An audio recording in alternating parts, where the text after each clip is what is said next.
Salutations, chers amis. Je présente à votre attention les dysfonctionnements et pannes les plus courants qui surviennent sur l'Opel Corsa D. La transmission présente des surprises peu agréables. Je suis sûr que les opélistes expérimentés se méfieront des noms des séries de boîtes de vitesse F13 Plus et F17, qui seront abordées dans le paragraphe suivant.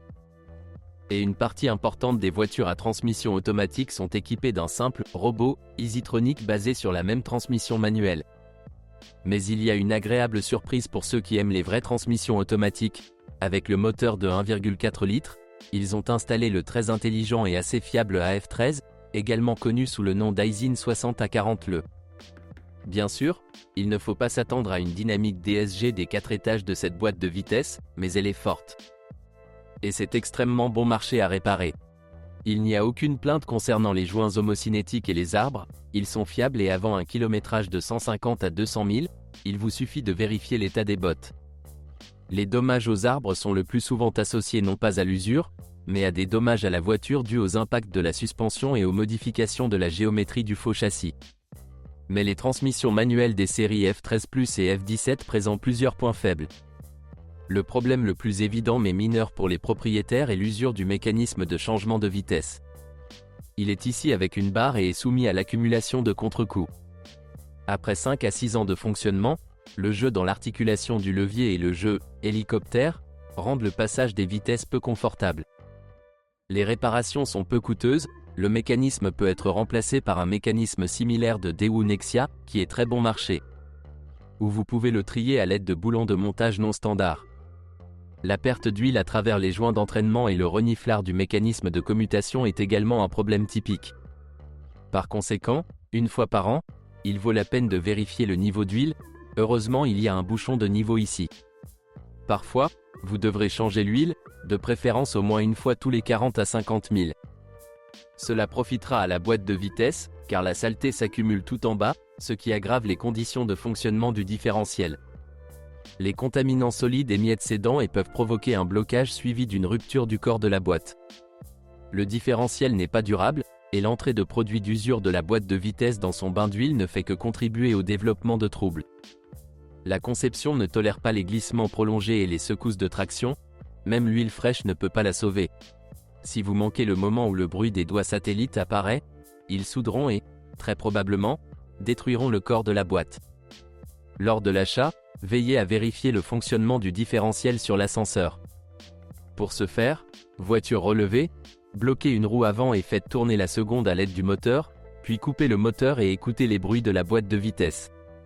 Un test presque similaire est nécessaire pour déterminer l'intégrité des roulements de l'arbre secondaire, sauf que la roue n'a pas besoin d'être bloquée, les deux doivent tourner et la vitesse doit être plus élevée. Les vibrations et le bourdonnement de la boîte indiquent qu'il faudra bientôt la changer. Dans les cas particulièrement avancés, l'aimant sur la fiche aura une couche de fourrure de limaille d'acier, mais un test sonore permet d'identifier le problème même s'il est encore à un stade précoce ou si la boîte a été lavée. Les roulements de l'arbre secondaire sont des roulements à rouleau et l'un d'eux est dans une cage en plastique. C'est ce qui le propulse lorsque l'huile est sale ou que la boîte est surchauffée. La surchauffe n'est pas si difficile. La mécanique chauffe en cas de manque d'huile ou de mouvement prolongé à grande vitesse, surtout si la protection du carter est morte. Souvent, les dommages affectent également la carrosserie, après quoi la restauration nécessitera également de réparer la carrosserie à l'aide d'un équipement spécial et de restaurer la géométrie. Si vous installez simplement une bague de réparation, il est probable que le boîtier tombe en panne très rapidement. Lors du meulage de l'extrémité de l'arbre secondaire pour un roulement de réparation, il semblerait plus facile d'assurer la précision requise, mais le roulement d'origine a une cage en plastique amovible pour une raison. Un roulement ordinaire ne passera tout simplement pas par la 5e vitesse. Engrenage. En général, les boîtes sont le plus souvent remplacées par des boîtes contractuelles plutôt que réparées. Avec des moteurs aussi faibles que ceux de la Corsa, les boîtes de vitesse restent assez durables. La plupart des voitures n'ont pas de problème particulier jusqu'à ce qu'elles parcourent 150 à 200 000 km. Mais il y a toujours un risque, et les unités contractuelles sont chères, car sur les Astra, Vectra équipés de moteurs 1,6 litres et 1,8 litres, ces transmissions manuelles tombent en panne très souvent et la demande est constante. Pour les moteurs turbocompressés de 1,4 litres et 1,6 litres, une boîte de vitesse de la série M32 à 6 rapports était fournie. Elle est sensiblement plus fiable que la série plus jeune, elle dispose d'un entraînement par câble, mais la liste des pannes est exactement la même, sauf que les problèmes arrivent moins souvent et qu'il la répare avec beaucoup de succès.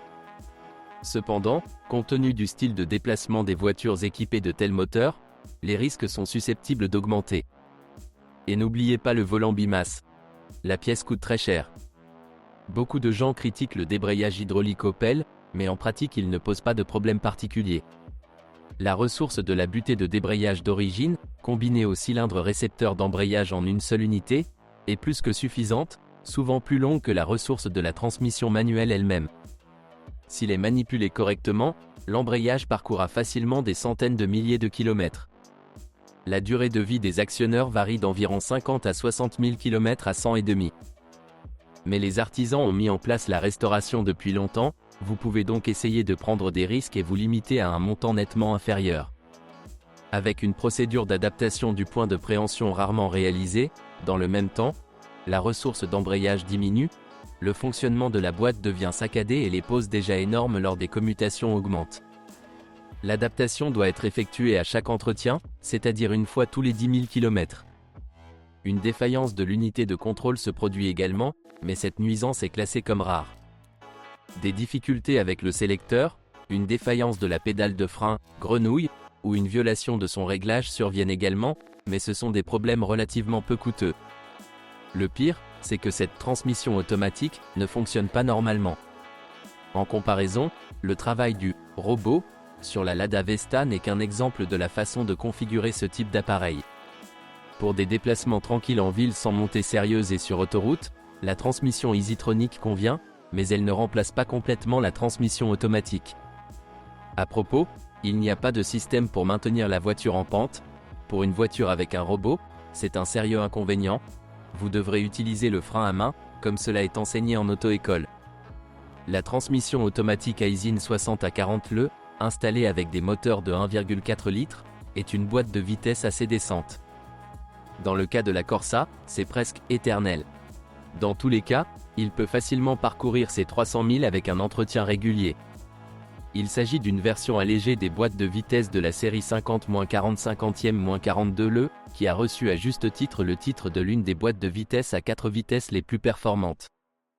Les principaux dysfonctionnements sont l'usure des packages forward et 3 à 4 à kilométrage élevé, ainsi que la contamination du corps de vanne. Chez les coureurs, du moins parmi ceux qui perçoivent la Corsa comme une voiture de course, on peut également constater une usure des garnitures de blocage du moteur à turbine à gaz lors de courses de 100 à 150 000 km. Dans ce cas, des réparations intermédiaires avec remplacement ou restauration du beignet seront nécessaires. Pour les propriétaires plus adéquats, la durée de vie des garnitures est supérieure à 200-250 000 et correspond approximativement à la durée de vie de la boîte avant la première réparation intermédiaire, avec remplacement des pièces en caoutchouc, des solénoïdes les plus chargés et révision du embrayage. Lorsque l'on travaille longtemps avec de l'huile ancienne avec surchauffe, il y a plus de remplacements. Le tambour forward, les disques en acier et bien plus encore peuvent rester coincés ici. Si vous achetez une voiture avec cette boîte de vitesse, ne vous attendez pas à ce qu'elle soit indestructible. Il est impératif de vérifier l'état de l'huile et la présence de fuite sur le joint d'huile du moteur à turbine à gaz, ce qui peut être fait à l'aide d'un endoscope. Opel réserve de nombreux moteurs pour la Corsa D, tous sont sans fioritures particulières, un bloc en fonte, une simple injection, 4 soupapes par cylindre. La majeure partie des moteurs appartiennent à la série GM Famille 0. Il s'agit de moteurs à 3 et 4 cylindres d'une classe particulièrement petite. Le volume utile varie d'1 litre pour un moteur 3 cylindres à 1,4 litre pour les versions 4 cylindres. La chaîne de distribution est entraînée par une chaîne et elle est assez fiable. Pour les moteurs à 3 cylindres, sa durée de vie est de 100 à 120 000 et pour les moteurs à 4 cylindres, jusqu'à 200 000. L'option de moteur la plus puissante est le 1,4 litre turbocompressé. Il développe 120 chevaux sur la Corsa D, mais c'est rare, il n'a été installé qu'après le deuxième restylage. Mais les moteurs atmosphériques de 1,4 litres sont bien boostés. La version sans déphaseur, installée avant le restylage, a une puissance de 90 chevaux, et la version avec déphaseur à 101 chevaux. Pour une voiture légère, ce serait largement suffisant, mais la Corsa pèse environ 1300 kg, donc la dynamique n'est toujours pas étonnante. Avec des moteurs de 1,2 litres, la dynamique ne reste acceptable que dans la plage de 0 à 70 km/h, et la voiture ne va franchement pas plus loin. Eh bien, le moteur d'1 litre est apparemment encore pire, même si personnellement je ne l'ai pas testé. Les moteurs litres avant restylage étaient des moteurs Z10XEP. Après le premier restylage, ils ont commencé à se conformer aux normes Euro 5 et ont reçu la désignation A10XEP. Les moteurs de 1,2 litres sont également divisés en versions Euro 4 et Euro 5, et il existe en outre une version de ce moteur avec un déphaseur sur l'arbre d'admission. L'option la plus simple est de 80 chevaux. Il s'agit du Z12XEL, également connu sous le nom d'A12XEL. L'option 85 chevaux est déjà la 12XEP. Cependant, il ne faut pas en attendre des miracles. En termes de traction, il est même inférieur au Z12XEL, car il est trop étranglé par les nouvelles normes environnementales. Les moteurs 1,4 litres reprennent exactement les mêmes caractéristiques de la gamme. Le Z14XEL a été remplacé par l'A14XEL, puis par l'A14XEP. En termes de dynamique, un moteur avec VVT n'est pas meilleur que la version sans déphaseur, mais il est conforme aux normes Euro 5. Mais l'A14NEL turbocompressé est une toute autre affaire, et c'est 120 chevaux. Ils vous permettent tout à fait de rouler vite, car il y a ici près d'une fois et demie plus de couple. Aucune difficulté sérieuse n'a été constatée avec les moteurs. Au moment où la Corsa D est apparue, les moteurs étaient débogués depuis longtemps, les problèmes dus à la faible durée de vie de la chaîne appartenaient au passé, la durée de vie du groupe de pistons était d'environ 200 à 300 000 km avec des soins normaux. Bien entendu, les moteurs Opel sont sujets aux fuites d'huile, plus précisément à la buée. La contamination n'affecte pas la consommation d'huile. La raison réside dans un système de ventilation du carter obsolète. Mais un thermostat faible est plutôt un plus. En raison de la faiblesse des joints dans l'assemblage, les moteurs initialement à haute température après un an ou deux ont une température de fonctionnement d'environ 85 à 90 degrés, ce qui peut être considéré comme le mode de fonctionnement optimal. Sauf que se réchauffer en hiver prend plus de temps qu'on ne le souhaiterait. Lors du remplacement, il faut installer des thermostats des moteurs suralimentés à 14 NET à 1,4 NEL de l'Opel Astra J. De cette façon, le moteur sera plus vif et chauffera plus rapidement. Il y a toujours des risques, mais ils ne sont pas trop importants si l'on ne permet pas une surchauffe du compartiment moteur et du moteur lui-même. Permettez-moi de noter encore une fois, vous devez changer les bougies d'allumage au moins une fois tous les 30 000 à 40 000 km et n'oubliez pas de nettoyer l'accélérateur. Le système de refroidissement est assez fiable et peu sollicité. Mais vous devez surveiller attentivement le fonctionnement des ventilateurs électriques. S'ils agissent de manière stupide, cela ajoutera beaucoup de problèmes. N'oubliez pas de changer le bouchon du vase d'expansion tous les 5 ans et de le serrer, correctement, pas à fond, mais juste très fort, sans fanatisme. Ensuite, le détendeur fonctionnera normalement et ne fera pas exploser votre système. Les huiles, de marque, méritent une mention particulière. Les huiles recommandées pour les voitures en usine avec l'approbation DEXOS2 sont universellement toutes, quelle que soit la marque, sujettes au fléau du pétrole. Cela n'est pas surprenant, puisque cet accès est assuré par le même ensemble d'additifs. Et l'original n'aidera pas ici, c'est une huile très médiocre qui fait plus de mal au moteur qu'elle n'en aide.